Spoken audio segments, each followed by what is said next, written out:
नमस्कार दोस्तों, स्वागत करता हूं आप सभी का तैयारी जीत के चैनल पर। यूपी पीसीएस आयोग द्वारा विभिन्न परीक्षाओं की डेट घोषित कर दी गई है। खंड शिक्षा अधिकारी का जो एग्ज़ाम है वो 16 अगस्त को होने वाला है। आरओ 2016 की परीक्षा 13 सितंबर को और यूपी पीसीएस प्री की परीक्षा 11 अक्टूबर को। तो अब समय बहुत कम रह गया है।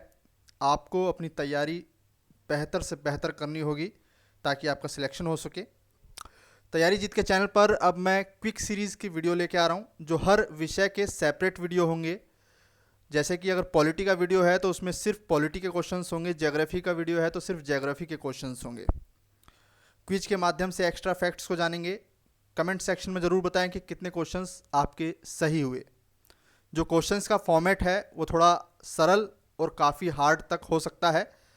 कोशिश की गई है कि जिस तरीके से परीक्षा में क्वेश्चन पूछे जाएंगे आपसे, उसी फॉर्मेट के आधार पर प्रश्नों को तैयार किया जाए। तो चलिए शुरू करते हैं आज का वीडियो। कमेंट सेक्शन में ज़रूर बताएं कि कितने क्वेश्चंस आपके सही हैं और ये आज का वीडियो कैसा लगा। पहला प्रश्न देखिए, और ये जो सीरीज़ मैं तैयार कर रहा हूँ ये सभी एग्ज़ाम्स के लिए जो है इम्पोर्टेंट रहेगी। क्वेश्चंस का फॉर्मेट थोड़ा कठिन भी है और कई जगह सरल भी है, तो ध्यान से देखिएगा ज़रा प्रश्नों को। पहला प्रश्न देखिए, विचार करें कौन सा कथन सही नहीं है। संसद की सबसे बड़ी समिति लोक लेखा समिति है। संसद की प्राक्कलन समिति में 30 सदस्य होते हैं। नियंत्रक महालेखा परीक्षक की रिपोर्ट की जांच लोक लेखा समिति करती है। लोक लेखा समिति के अध्यक्ष की नियुक्ति लोकसभा का अध्यक्ष करता है। इन चारों कथन में से कौन सा कथन गलत है। यूपी पीसीएस अब इस तरीके के प्रश्न जो है ज़्यादा पूछता है। थोड़ा समय देता हूं, सोचिए ज़रा।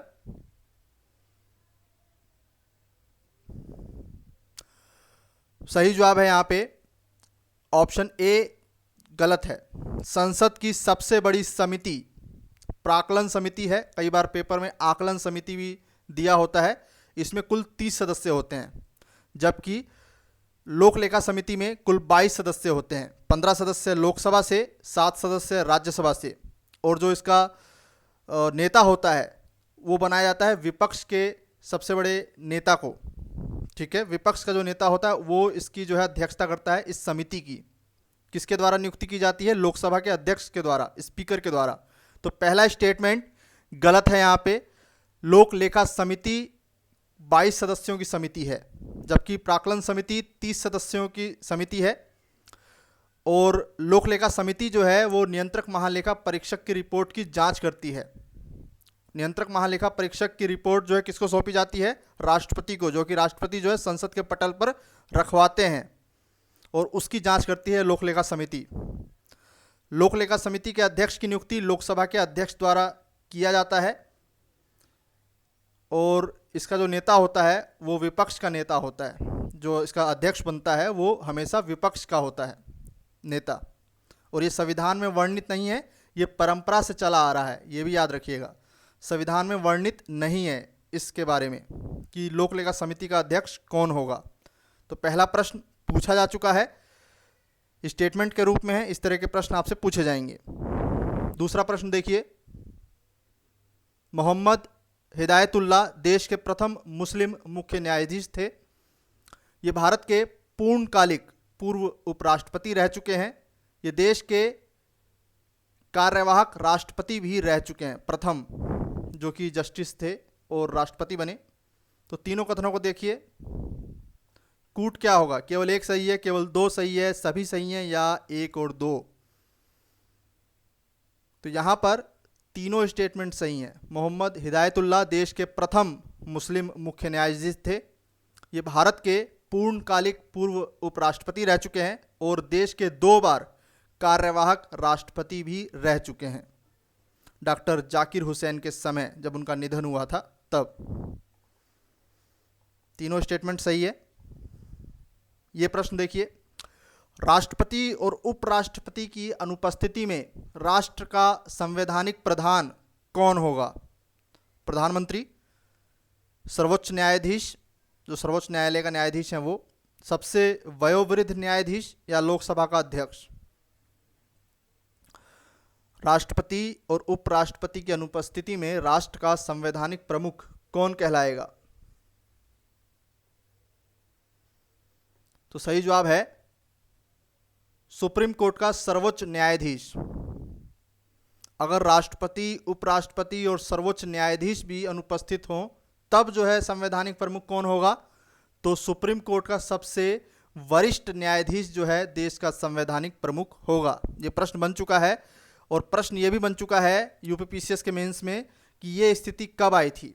तो 4 मई 1969 को जब डॉक्टर जाकिर हुसैन की मृत्यु हो गई थी, निधन हो गया था उनका, उस समय श्री वराहगिरी वेंकट जो हैं ये उपराष्ट्रपति थे और उस समय ये स्थिति उत्पन्न हुई थी जब इनको अपना पद त्यागना पड़ा राष्ट्रपति के चुनाव के लिए। तो उस समय केस ये बन गया कि राष्ट्रपति का पद भी खाली था, उपराष्ट्रपति का पद भी खाली था। तो उस समय जो है मोहम्मद हिदायतुल्ला जी जो हैं वो बने थे कार्यवाहक राष्ट्रपति जी। डेट याद रखिएगा, पूछा गया प्रश्न है यूपीपीसीएस मेंस का। ये स्थिति आई थी डॉक्टर जाकिर हुसैन के निधन के समय। राष्ट्रपति, उपराष्ट्रपति की अनुपस्थिति में राष्ट्र का संवैधानिक प्रमुख होगा सर्वोच्च न्यायाधीश और इनकी अनुपस्थिति में जो है फिर बनेगा वयोवृद्ध न्यायाधीश, सबसे वरिष्ठ न्यायाधीश जो हैं सुप्रीम कोर्ट के वो। विचार करें और गलत कथन बताएं। अनुच्छेद 32 संवैधानिक उपचारों का अधिकार संविधान की आत्मा है। अनुच्छेद 32 भारत के नागरिकों के अधिकारों की जो है सुरक्षा प्रदान करता है, गारंटी जो है देता है। अनुच्छेद 32 पर सर्वोच्च न्यायालय का अधिकार अनन्य है। और अंतिम स्टेटमेंट है अनुच्छेद 32 पर हाईकोर्ट का अधिकार सुप्रीम कोर्ट की तुलना में वृहद है। कौन सा स्टेटमेंट गलत है?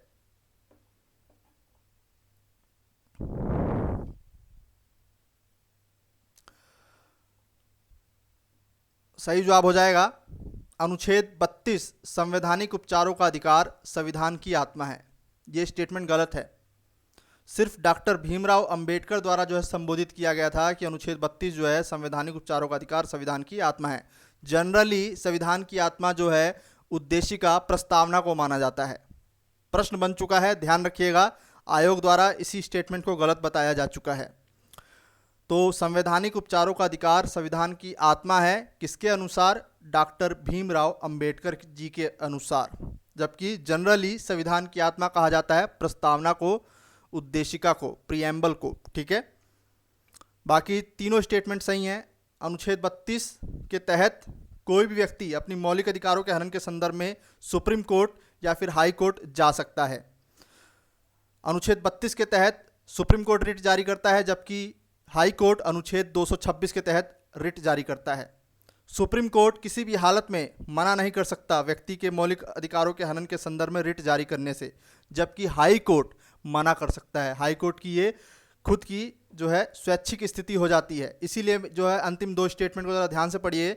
अनुच्छेद 32 पर सर्वोच्च न्यायालय का अधिकार अनन्य है, यानी कि वो बाध्य है और इसकी शक्ति जो है रिट जारी करने के संदर्भ में हाई कोर्ट की तुलना में अधिक है, लेकिन हाई कोर्ट जो है मना कर सकता है रिट जारी करने से भी अनुच्छेद 32 के तहत, क्योंकि अनुच्छेद 32 के तहत सुप्रीम कोर्ट को गारंटर बनाया गया है मौलिक अधिकारों के संदर्भ में। तो इस स्टेटमेंट को याद रखिएगा, प्रश्न पूछा जा चुका है। ये इस तरह के प्रश्न आपसे पूछे जा सकते हैं।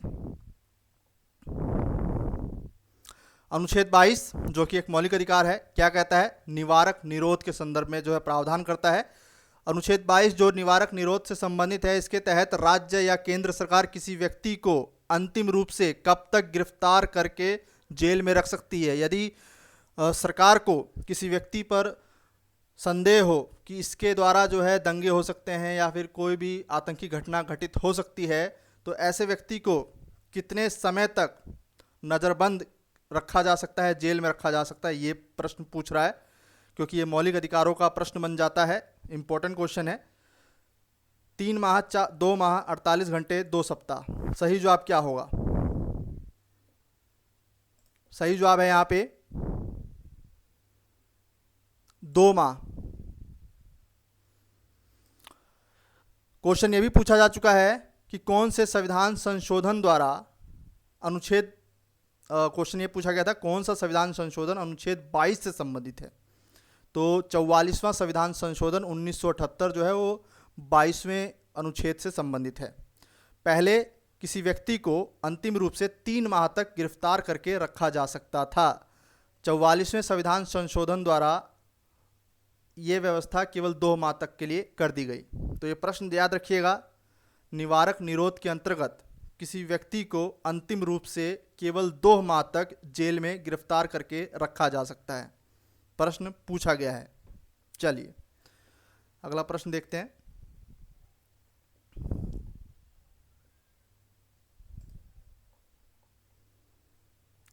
कौन सही नहीं है? न्यायिक पुनरावलोकन यूएसए से लिया गया है, यूएसए के संविधान से। एकल नागरिकता ब्रिटेन के संविधान से। संघात्मक विशेषताएं ब्रिटेन के संविधान से।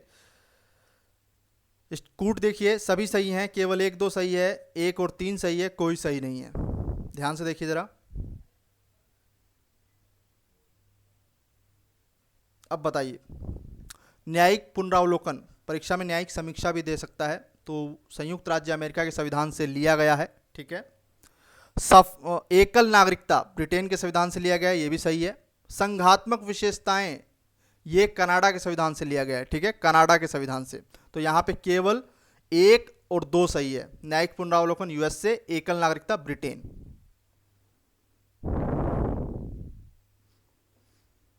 इनमें से कौन सा स्टेटमेंट सही नहीं है? Question number 7, H.J. कानिया देश के प्रथम मुख्य न्यायाधीश थे। H.J. कानिया देश के प्रथम मुख्य न्यायाधीश थे। देश के 47वें मुख्य न्यायाधीश शरद अरविंद बोबडे जी हैं। रंजन गोगोई हाल ही में राज्यसभा के लिए नामित होने वाले प्रथम मुख्य न्यायाधीश हैं। जस्टिस बहरुल इस्लाम 1968 में राज्यसभा के सदस्य बनने वाले प्रथम न्यायाधीश थे। तो कोई स्टेटमेंट यहाँ पे गलत है? जी नहीं, यहाँ पे सारे स्टेटमेंट सही हैं। ध्यान से देखिए, कथन 1 और कथन 2 दोनों सही हैं। 47वें मुख्य न्यायाधीश शरद अरविंद बोबडे जी हैं। रंजन गोगोई हाल ही में राज्यसभा में नामित होने वाले, ध्यान दीजिएगा, नामित होने वाले प्रथम मुख्य न्यायाधीश हैं, जबकि इनसे पहले 2 व्यक्ति राज्यसभा के सदस्य बन चुके हैं, लेकिन वो कांग्रेस की सीट पर, और ये नामित हुए हैं। इस बात को याद रखिएगा। तो सबसे पहले व्यक्ति हैं जस्टिस बहरुल इस्लाम, 1968 में कांग्रेस की सीट से राज्यसभा के सदस्य बनने वाले प्रथम मुख्य न्यायाधीश थे, ठीक है, याद रखिएगा। और इसके अलावा आज से 22 साल पहले रंगनाथ मिश्र जो कि भारत के चीफ जस्टिस थे, वो भी जो हैं रह चुके हैं, लेकिन सबसे पहले को याद रखिएगा बहरुल इस्लाम जी को, ठीक है, प्रश्न बनकर आ सकता है। इसके अलावा रंजन गोगोई करंट का क्वेश्चन है, हाल ही में राज्यसभा के जो है सदस्य बने हैं, नामित किया गया है इनको किस आर्टिकल के तहत? अनुच्छेद 80 के तहत। प्रश्न बनकर आ सकता है पॉलिटी के अंतर्गत, किस आर्टिकल के तहत भारत के राष्ट्रपति द्वारा देश के मुख्य न्यायाधीश जस्टिस रंजन गोगोई को राज्यसभा का सदस्य नामित किया गया है? अनुच्छेद 80। चलिए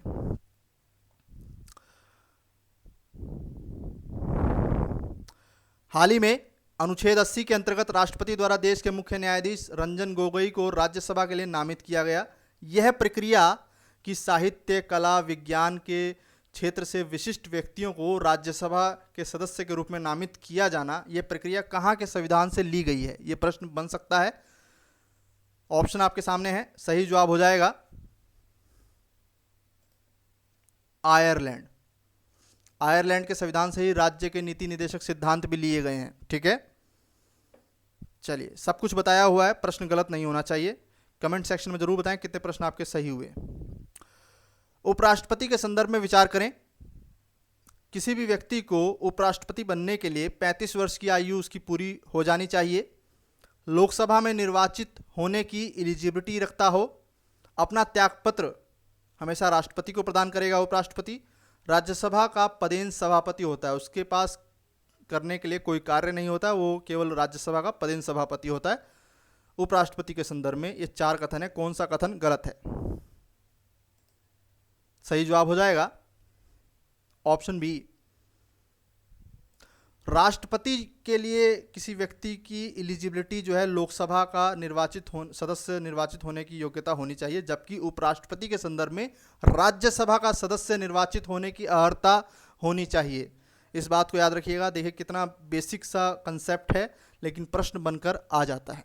तो यहाँ पे तीनों कथन सही हैं। लोकसभा में जो है इसकी जगह आएगा राज्यसभा।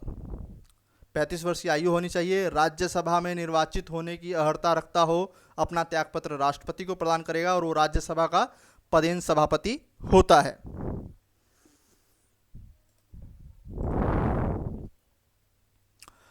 वित्त आयोग की परिकल्पना भारतीय संविधान के अनुच्छेद 280 के अंतर्गत की गई है। वित्त आयोग का गठन राष्ट्रपति द्वारा बाध्य रूप से प्रत्येक 5 वर्ष की समाप्ति पर की जाती है।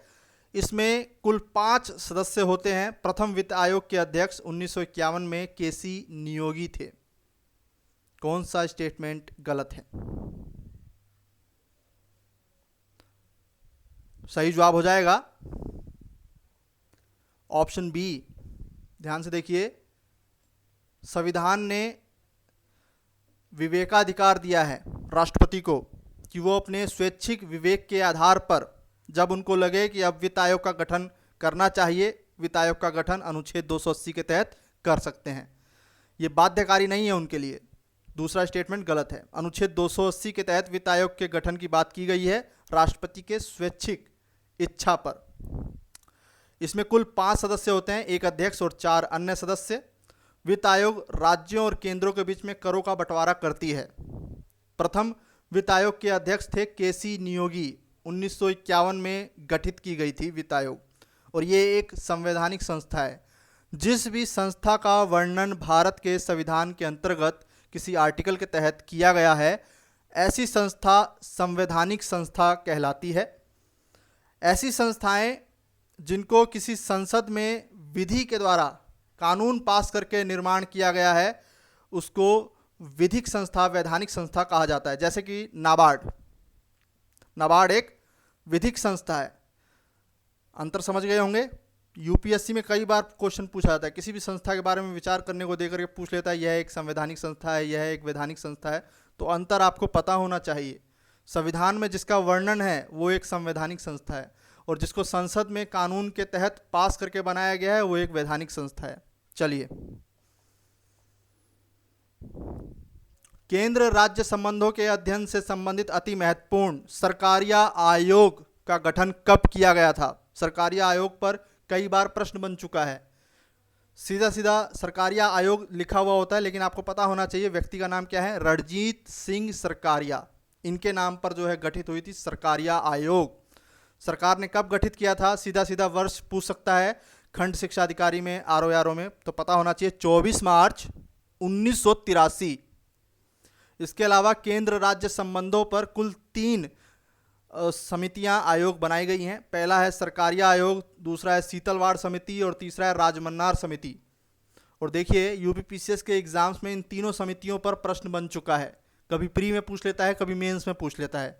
तो इनका वर्ष काल आपको पता होना चाहिए। सरकारिया आयोग 24 मार्च 1983, शीतलवाड़ समिति 1966-69 के दशक में, राजमन्नार समिति 22 सितंबर 1969। याद रहेगा। चलिए आगे बढ़ते हैं। किस संविधान संशोधन द्वारा संपत्ति के अधिकार, जो कि पूर्व में मौलिक अधिकार था, उसको विधिक अधिकार में परिवर्तित कर दिया गया? मोस्ट इंपॉर्टेंट क्वेश्चन, अब तक 12 बार बन चुका है संपत्ति के अधिकार पर प्रश्न। इस पर रिलेटेड एग्जैक्ट क्वेश्चन पूछा जाए, डायरेक्ट पूछा जाए या फिर स्टेटमेंट के रूप में पूछा जाए, आपको सब कुछ पता होना चाहिए संपत्ति के अधिकार के मामले में। तो यहाँ पे पहले इस प्रश्न का उत्तर देख लेते हैं। यहाँ पर सही जवाब हो जाएगा संपत्ति के अधिकार, जो कि पूर्व में मौलिक अधिकार था, बाद में इसको विधिक अधिकार में बदल दिया गया 44वें संविधान संशोधन 1978 के द्वारा। ठीक है, तो ये हो गया डायरेक्ट क्वेश्चन। अगर पेपर सरल बनाना हुआ तो इस तरीके का फॉर्मेट तैयार किया जाएगा। अगर पेपर को थोड़ा कठिन बनाना हुआ तो किस तरीके से दे सकते हैं, वो स्टेटमेंट के रूप में दे देंगे। ये देखिए, विचार करें कौन सा कथन गलत है वो बताएं। संपत्ति का अधिकार वर्तमान में एक विधिक अधिकार है। दूसरी भाषा में कहें तो ये एक कानूनी अधिकार है, मौलिक अधिकार नहीं है। तो ये स्टेटमेंट सही है। संपत्ति का अधिकार पूर्व में मौलिक अधिकार था, जिसकी अवस्थिति थी अनुच्छेद 31। पहले अनुच्छेद 31 के तहत ये एक मौलिक अधिकार था, तो ये भी पता होना चाहिए आपको। वर्तमान में इसकी स्थिति क्या है? अनुच्छेद 300 का विधिक कानून है, ठीक है। तीसरा स्टेटमेंट, 44वें संविधान संशोधन 1978 द्वारा इसे मौलिक अधिकार से परिवर्तित करके कानूनी अधिकार बना दिया गया, विधिक अधिकार बना दिया गया, तो ये भी याद रखना है। एक स्टेटमेंट में ये भी क्वेश्चन बन के आ सकता है कि उस समय कौन सी सरकार थी, तो जनता सरकार थी उस समय। तो 4 स्टेटमेंट हो गया। अब अगर संपत्ति के अधिकार पे किसी भी तरह का प्रश्न आएगा तो आपको पता होगा।